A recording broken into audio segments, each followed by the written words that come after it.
사랑과 은혜가 풍성하신 하나님 아버지, 오늘 이 새벽도 우리를 일으켜 사랑하는 주님 품으로 인도하심을 감사드립니다. 성령 하나님, 이 시간 우리의 마음 가운데 찾아와 주시고 오늘도 하나님의 거룩한 말씀으로 우리를 새롭게 하여 주옵소서. 감사드리며 살아계신 예수 그리스도의 이름으로 기도합니다. 아멘. 이 시간 다 함께 찬송가 425장 함께 찬양하겠습니다.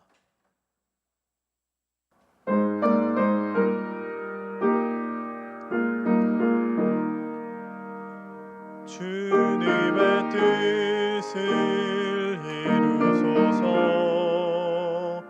고요한 중에 기다리니 진흙과 같은 날 빚으사 주님의 형상 만드소서. 주님의 뜻을 이루소서. 주님 발 앞에 엎드리니 나의 맘속을 살피시사 눈보다 희게 하옵소서. 주님의 뜻을 이루소서. 병들어 몸이 피곤할 때 권능의 손을 내게 펴사 강건케 하여 주옵소서. 주님의 뜻을 이루소서. 온전히 나를 주장하사 주님과 함께 동행함을 만민이 알게 하옵소서. 아멘. 오늘 하나님께서 우리에게 주신 말씀은 마태복음 26장 47절에서 56절까지 말씀입니다. 생명의 삶은 148페이지에 있습니다. 이제 하나님의 말씀을 봉독하겠습니다. 말씀하실 때에 12 중에 하나인 유다가 왔는데 대제사장들과 백성의 장로들에게서 파송된 큰 무리가 칼과 몽치를 가지고 그와 함께 하였더라.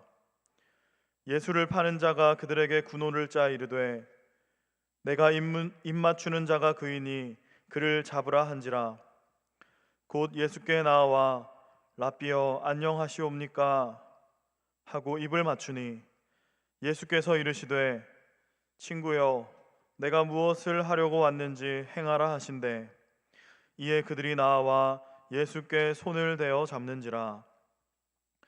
예수와 함께 있던 자 중에 하나가 손을 펴 칼을 빼어 대제사장의 종을 쳐 그 귀를 떨어뜨리니 이에 예수께서 이르시되 내 칼을 도로 칼집에 꽂으라. 칼을 가지는 자는 다 칼로 망하느니라. 너는 내가 내 아버지께 구하여 지금 12군단 더 되는 천사를 보내시게 할 수 없는 줄로 아느냐. 내가 만일 그렇게 하면 이런 일이 있으리라 한 성경이 어떻게 이루어지겠느냐 하시더라. 그때 예수께서 무리에게 말씀하시되 너희가 강도를 잡는 것 같이 칼과 몽치를 가지고 나를 잡으러 나왔느냐. 내가 날마다 성전에 앉아 가르쳤으되 너희가 나를 잡지 아니하였도다. 그러나 이렇게 된 것은 다 선지자들의 글을 이루려 함이니라 하시더라. 이에 제자들이 다 예수를 버리고 도망하니라. 이것은 살아계신 하나님의 말씀입니다. 아멘. 오늘 이 새벽도 예배의 자리로 나오신 안산제일의 모든 성도님들을 주님의 이름으로 축복하고 환영합니다. 오늘도 여러분의 삶의 자리 가운데 또 기도하는 그 심령 가운데 하나님께서 찾아오시고 은혜 주실 줄 믿습니다. 예수님은 겟세마네 동산에서 체포되셨습니다. 기도를 마치신 예수님께서 제자들과 함께 가자는 말씀이 아직 맞춰지지 않았을 때 가룟 유다와 무리들이 예수님을 체포하러 왔습니다. 예수님이 체포되시는 오늘 본문의 장면을 살펴보면 역설들이 가득한 것을 확인할 수 있습니다. 칼과 몽치를 가지고 들고 있는 그 무리들은 오히려 긴장하고 두려워하고 있지만 자신을 방어할 것이 아무것도 없이 홀로 계신 주님은 담대하고 평온하십니다. 스승을 향한 존경과 사랑의 표현으로 입맞춤이었지만, 그러나 유다는 예수님을 그 입맞춤으로 무리에게 넘겼습니다. 당장이라도 천사를 호령해서 12군단이나 더 되는 군대를 소집할 수 있는 그런 권세를 가지신 주님이시지만, 주님은 이 어설퍼 보이는 사람들의 손에 결박되고 붙잡히십니다. 불의한 상황을 저항하기 위해서 칼을 내뺐던 제자는 오히려 주님의 책망을 듣게 됩니다. 그리고 주님과 함께 죽을지언정 주를 버리지 않겠다고 말했던 모든 제자들은 다 주님을 버리고 도망해 버립니다. 오늘 이렇게 역설의 장면들이 가득한 본문의 말씀은 주님의 한마디로 설명이 됩니다. 56절에 주님은 이렇게 말씀하십니다. 이렇게 된 것은 다 선지자들의 글을 이루려 하심이라. 이 모든 일들은 다 하나님의 섭리 안에서 이루어지고 있다는 것입니다. 주님은 이 모든 역설적인 상황들이 모든 것을 그 뜻대로 이루어가고 계신 하나님의 섭리 안에 있다는 것을 신뢰하시고 말없이 이 상황들에 순응하고 계십니다. 아버지의 뜻에 순종하고 계신 예수님의 모습을 오늘 본문을 통해서 바라볼 수 있습니다. 하나님께서는 섭리하시는 하나님입니다. 하나님의 섭리 안에는 악인들마저도 그분의 뜻을 이루는 도구로 쓰임 받습니다. 오늘 본문에서 우리는 그것을 살펴볼 수 있습니다. 주님을 입맞춤으로 배반했던 가룟 유다, 또 칼과 몽치를 가지고 주님을 체포하려고 파송을 받아온 큰 무리들, 그리고 예수님을 잡아 죽이기 위해서 이 모든 음모를 뒤에서 계획하고 이들을 파송한 대제사장들과 백성의 장로들, 이들은 모두 그릇된 열망을 가지고 악의를 가지고 예수님을 체포하고 있습니다. 이들은 머리를 맞대서 치밀하게 계획했고 그들이 계획한 대로 가장 최적의 시간과 최적의 장소에서 성공적으로 예수님을 체포했습니다. 그러나 하나님은 이 모든 상황들의 뒤편에 섭리하시면서 바로 이들의 악의까지도 선용하셔서 하나님의 구원의 역사를 이루어가고 계신 것입니다. 오늘 예수님은 바로 그 섭리하시는 하나님을 바라보고 계셨습니다. 그러나 제자들 중에는 이런 주님의 모습과는 대조되는 한 사람이 소개됩니다. 오늘 51절의 말씀입니다. 예수와 함께 있던 자 중에 하나가 손을 펴 칼을 빼어 대제사장들의 종을 쳐서 그 길을 떨어뜨리니. 바로 그 자리에 예수님과 함께 있던 제자 중 하나가 바로 그 사람입니다. 요한복음은 이 제자가 베드로라는 것을 우리에게 알려줍니다. 베드로는 갑작스럽게 일어나는 이 모든 상황들을 바라보고 직관적으로 판단했습니다. 칼을 빼서 이 상황에 저항해야겠다. 그리고 베드로는 칼을 휘둘러서 무리 중에 한 사람의 귀를 쳐서 떨어뜨려 버립니다. 요한복음은 그 사람의 이름이 바로 말고라고 알려줍니다. 주님은 폭력을 사용한 베드로의 이 행동을 책망하셨습니다. 내 칼을 도로 칼집에 꽂으라. 칼을 가지는 자는 다 칼로 망하느니라. 여러분, 그러나 한번 생각해 보십시오. 오늘 이 베드로의 의도는 칭찬할 만하지 않습니까? 모두가 머뭇거리고 있는, 가만히 있는 그 자리에서 이 불의한 상황에 적극적으로 저항하는 베드로의 모습은 정의롭고 용감한 모습이 아닙니까? 또 목숨을 걸고 주님을 지키려는 이 베드로의 일념은 충성스럽지 않겠습니까? 그러나 주님은 이 베드로의 의도까지도 책망하셨습니다. 너는 내가 내 아버지께 구하여 지금 12군단이나 더 되는 천사들을 보내시게 할 수 없는 줄로 아느냐? 내가 만일 그렇게 하면 이런 일이 있으리라 한 성경이 어떻게 이루어지겠느냐? 하나님의 섭리를 깨닫지 못하고 직관적으로 판단하고 행동했기 때문에 베드로의 이 의도는 오늘 주님 앞에 책망을 받은 것입니다. 그 의도가 선했다 할지라도 하나님의 섭리를 바라보지 못한 그의 행동은 하나님의 구원의 역사를 거스르고 방해하고 있었습니다. 오늘 주님은 바로 그것을 책망한 것입니다. 오늘 이 본문의 말씀을 통해서 우리는 한 가지 메시지를 발견할 수 있습니다. 오늘 우리는 삶의 자리에서 무엇을 바라봐야 하는가 하는 것입니다. 우리는 우리의 삶의 자리에서 그 우리의 삶을 섭리하고 계시는 하나님의 손길을 바라보아야 합니다.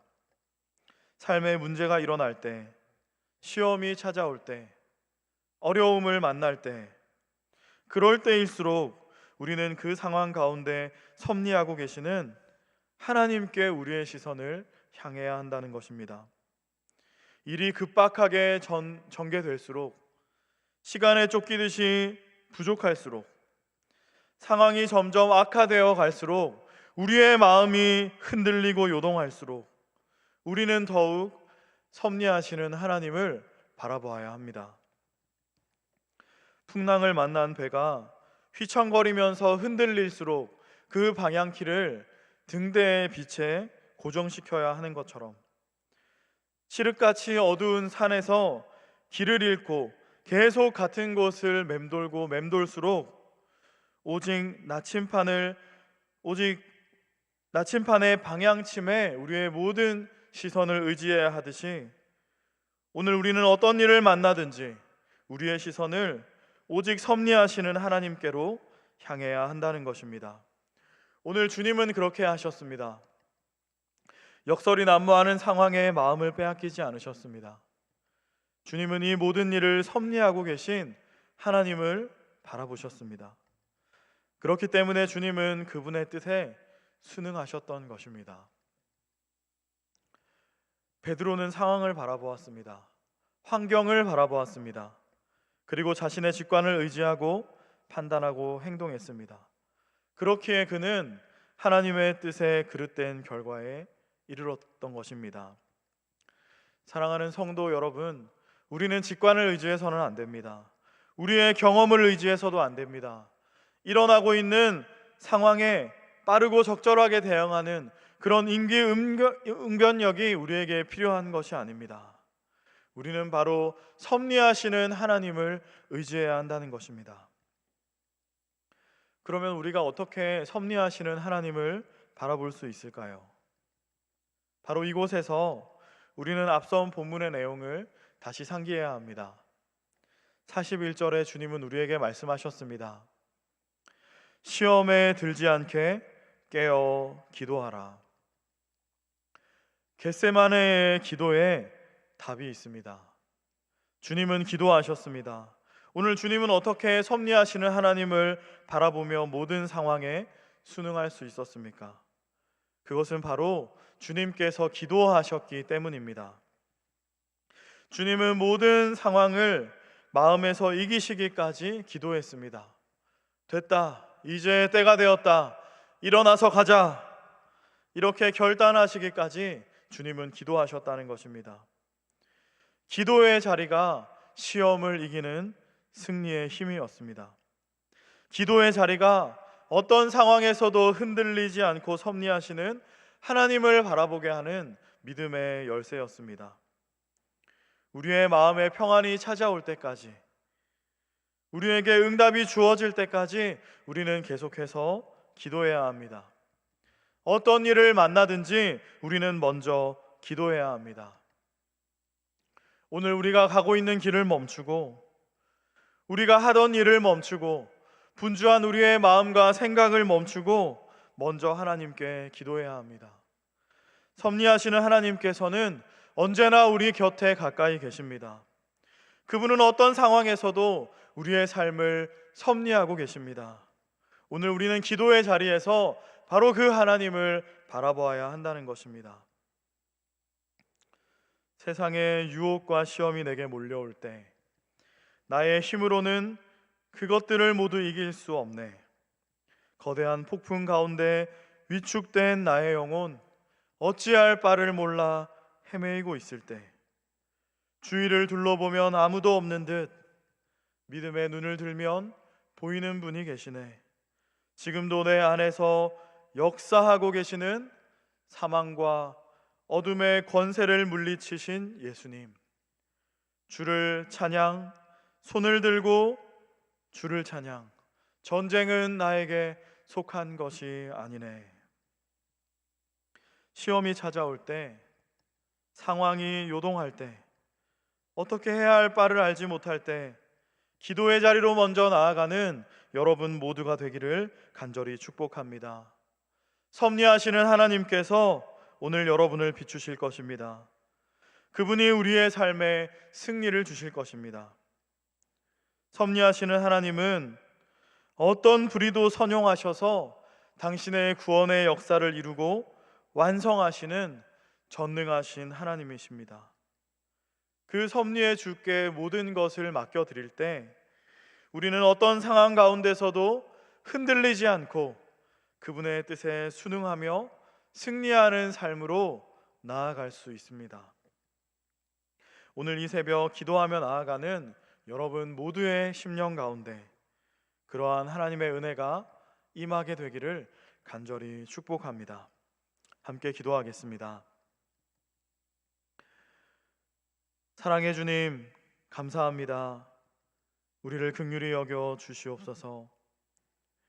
이 새벽 기도하는 우리의 심령에 찾아와 주시고 우리의 눈을 열어 주를 보게 하여 주옵소서. 모든 것을 합력하여 선을 이루어 가시는 하나님, 악한 자라도 선용하여 당신의 구원의 역사를 이루어 가시는 하나님, 그 섭리하시는 하나님을 의지하며 오늘도 우리의 삶을 온전히 주께 맡기게 하옵소서. 원로 목사님과 담임 목사님의 신원을 강건하게 붙들어 주시고 성령의 충만함을 부으사 주님의 뜻을 받들어 주의 몸된 교회를 인도하며 목양하게 하옵소서.